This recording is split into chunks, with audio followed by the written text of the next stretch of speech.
30 day trading चॅलेंजच्या day 15 मध्ये जे आज आपण बुक केलेलं आहे ते आहे 3,760 रुपये लॉस. इथे तुम्हाला दिसत असेल की दोन पोझिशन आहे, एकामध्ये 10,374चा लॉस आहे, दुसऱ्यामध्ये 6,613चं प्रॉफिट आहे. ओव्हरऑल जर तुम्ही बघितलं इथे पोझिशनमध्ये तर दोन पोझिशन यामध्ये घेतलेले आहेत, एक कॉलमध्ये आहे एक पुटमध्ये आहे. निफ्टीच्या पुटमध्ये एसएल बुक केलं आहे, त्यानंतर कॉलमध्ये एंट्री घेतली होती, त्यामध्ये जे प्रॉफिट बुक केलं होतं ते होतं 6,613चं. ओव्हरऑल नेट 3,760 रुपये लॉसमध्ये. पहिली जी एंट्री होती निफ्टीमध्ये ती ब्रेकडाऊन कॅन्डलवर होती. इथे या कॅन्डल क्लोजिंगवर मी एंट्री घेतलेली होती. सेम कॅन्डलचा हाय जो होता स्टॉप लॉस होता. लगेचच दुसरे कॅन्डल ओपन झाल्यानंतर तिसऱ्या कॅन्डलमध्ये एसएल जो आहे तो बुक झालेला होता.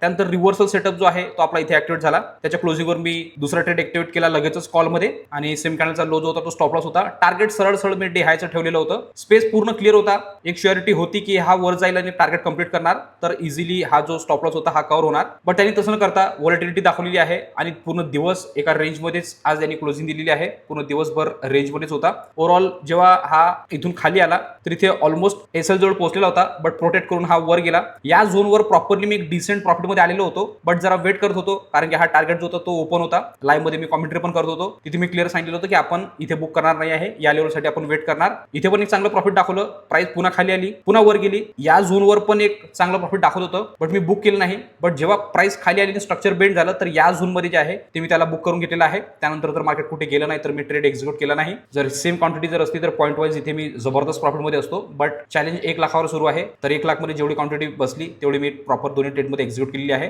तर 30 डे ट्रेडिंग चॅलेंजच्या 15व्या दिवसाचं अपडेट तुम्हाला प्रॉपरली इथे क्लिअर झालेलं असेल. या 30 डे ट्रेडिंग चॅलेंजचा हा दुसरा एसएल आपण आज बुक केलेला आहे. आतापर्यंत तुम्ही 2 वीक पर्यंतचं पेन स्टेटमेंट बघितलं असेल. तिसरा वीक पण आपण आज इथे कंप्लीट केलेला आहे. त्याचं पण पेन स्टेटमेंट जे आहे ते मी उद्या अपलोड करणार आहे. तर नेक्स्ट अपडेटसाठी पेजला तुम्ही फॉलो करू शकता आणि पूर्ण 30 डे ट्रेडिंग चॅलेंजची जी सिरीज आहे त्याची पण पूर्ण अपडेट घेऊ शकता. तर पुन्हा भेटू उद्या 30 डे ट्रेडिंग चॅलेंजच्या 3rd वीकच्या फायनल पेन स्टेटमेंटमध्ये.